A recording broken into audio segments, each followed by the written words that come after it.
Hey everyone, welcome back to Fluency English, real English conversations for real life, not boring textbooks. Where even broken headphones can teach us something useful. I'm Rose. And I'm Jack. What if a store says no to your refund, but the person saying no actually wants to help you? Stay with us. One silent earbud, one blue sticker, and one calm question changed everything. I walked into an electronics store with music playing in only one ear. A private concert for your left ear? Exactly. My right ear had left the band. That is a very small band problem. Small, but expensive. The headphones cost $79.99. You remember the 99 cents? I remembered every cent because I had owned them for 3 days. 3 days? Then returning them should have been easy. That was my first thought too. Then the assistant said, "We can exchange them, but we cannot offer a refund." Ah, there is the real story. And the strange part is, that answer helped me get the refund. Wait, the no helped you get a yes? It did, but I nearly ruined it first. Naturally. Please begin with the nearly ruined part. It happened last Tuesday at exactly 6:42 in the evening.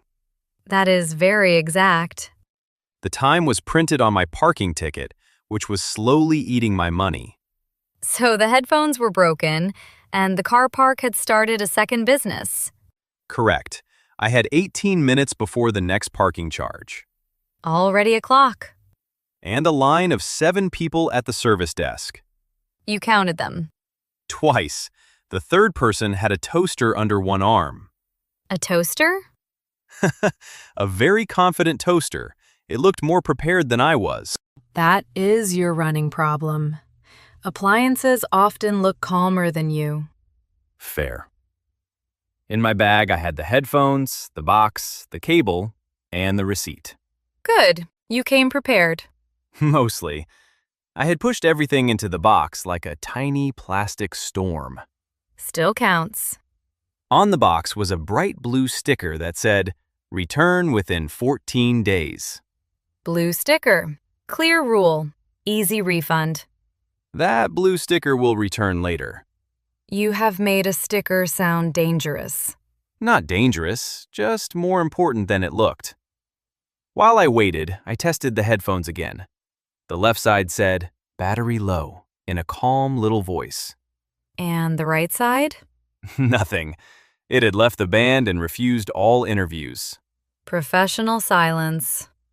I charged them that morning. I reset them twice and connected them to 2 phones. So you had already checked the simple problems. Yes, but I had not written that down.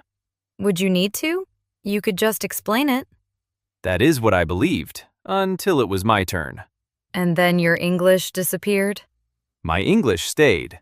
My patience ran toward the car park. That may be worse. The assistant was named Maya. Her badge had a tiny silver star beside her name. A manager?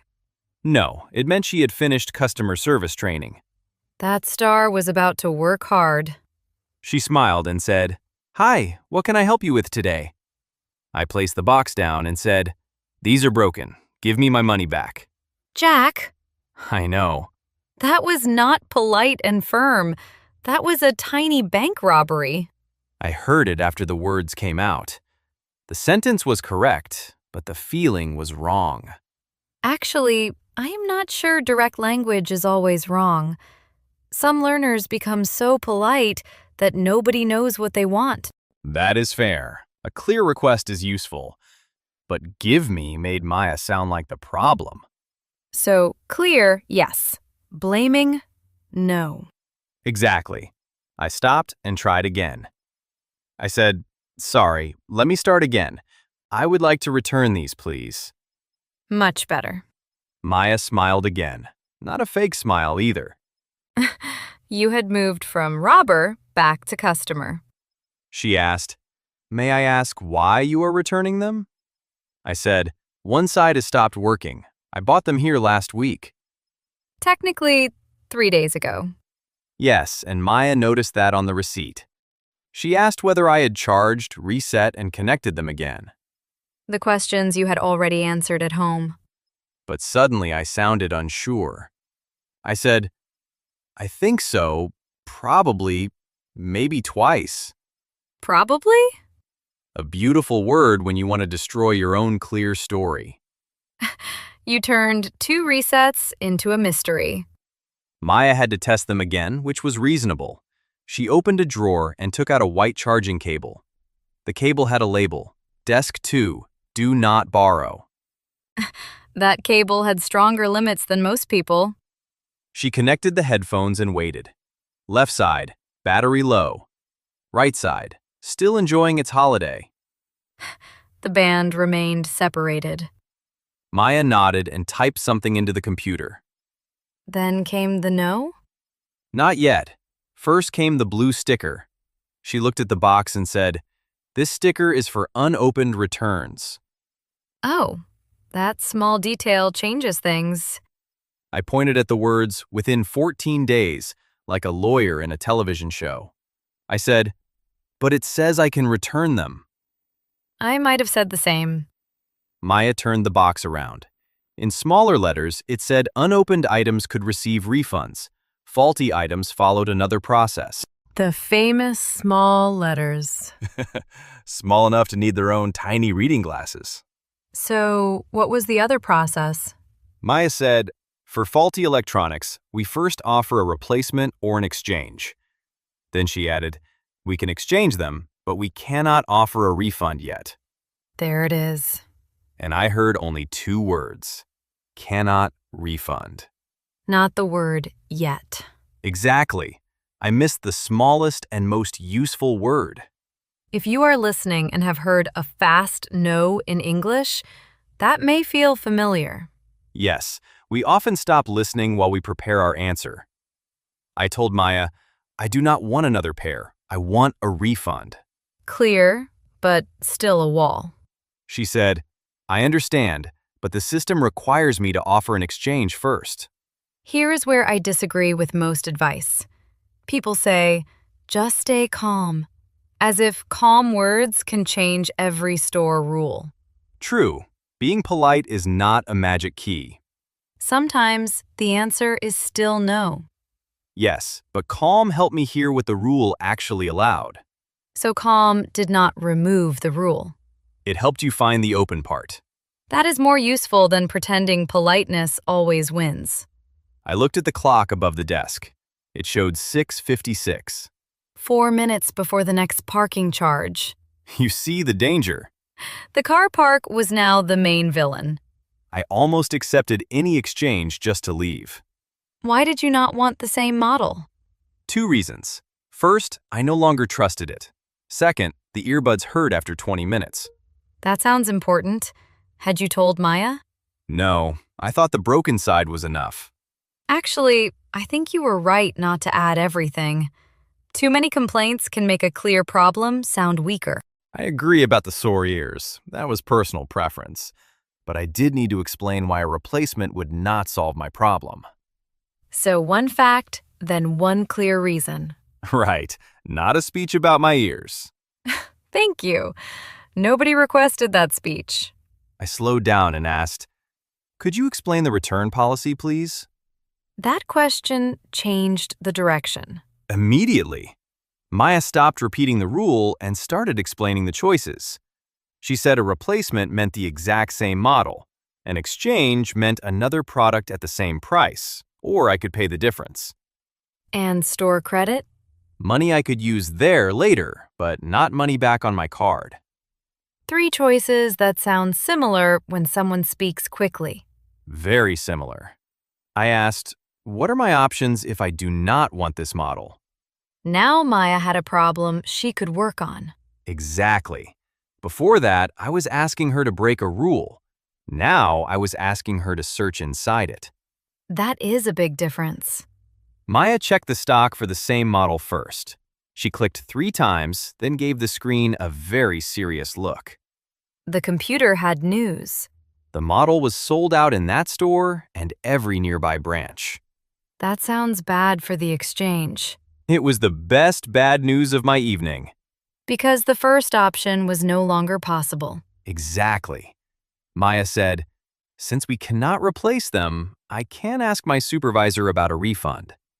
So her first no was not personal.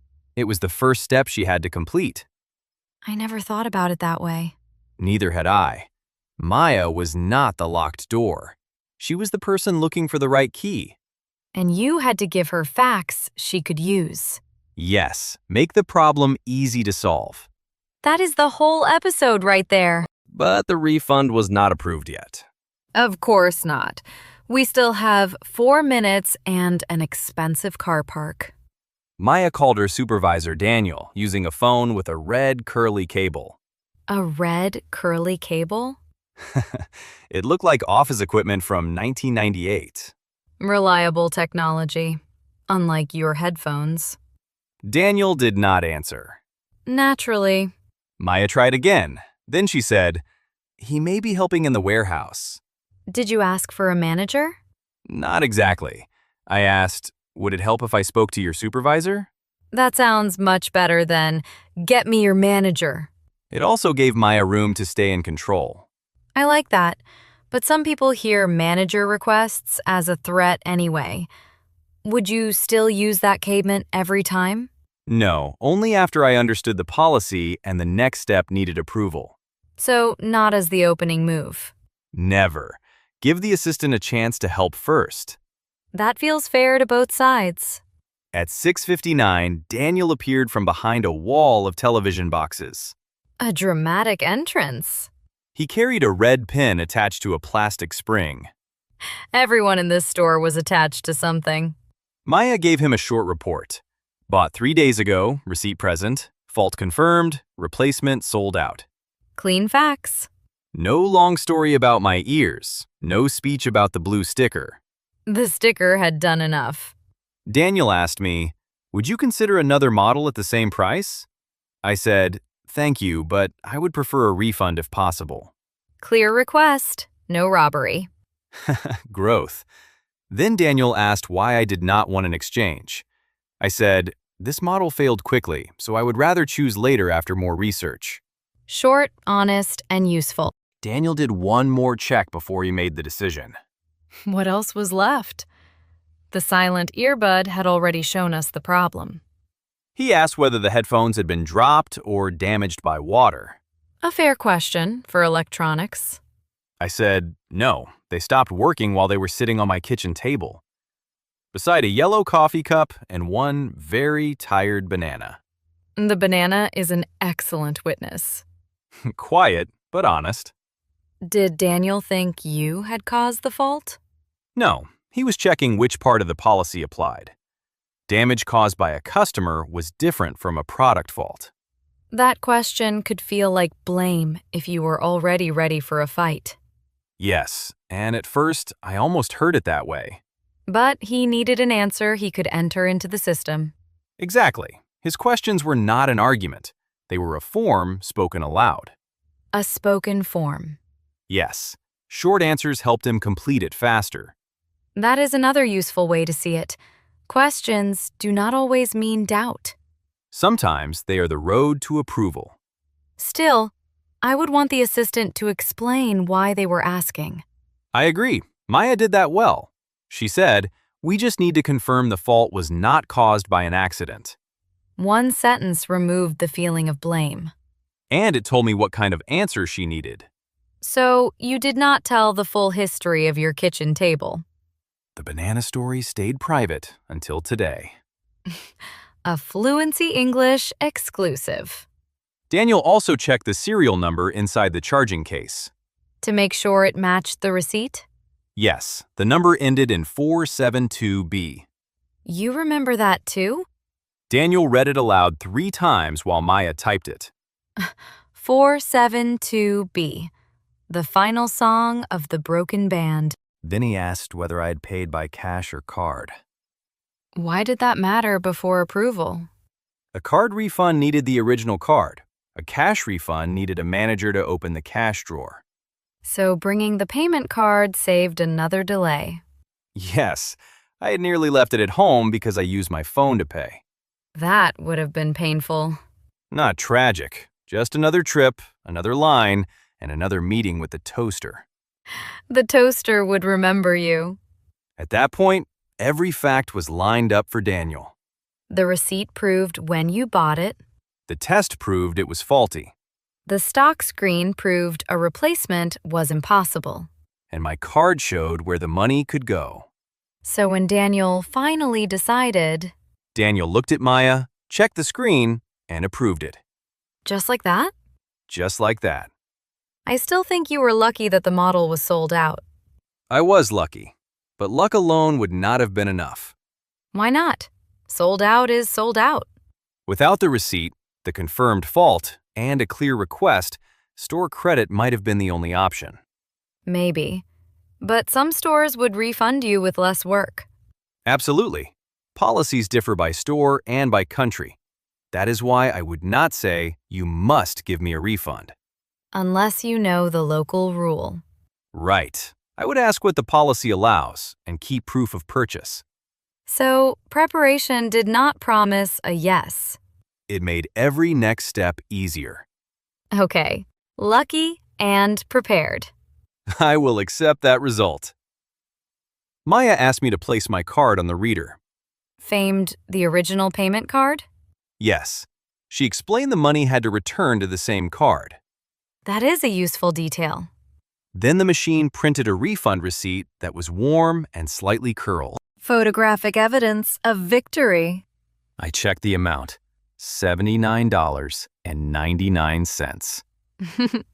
Every beloved cent. I asked, how long will the refund take? Maya said, usually 3 to 5 business days. Keep this receipt until it appears. Did you put it safely in your wallet? I folded it into the same pocket as the parking ticket. That is not what I asked. It survived. By chance. I thanked Maya and said, thanks for sorting that out. She said, no problem. Thank you for explaining everything clearly. There is your angle again. She wanted clear facts too. Yes, the assistant and I were not on opposite teams. You both wanted the same thing.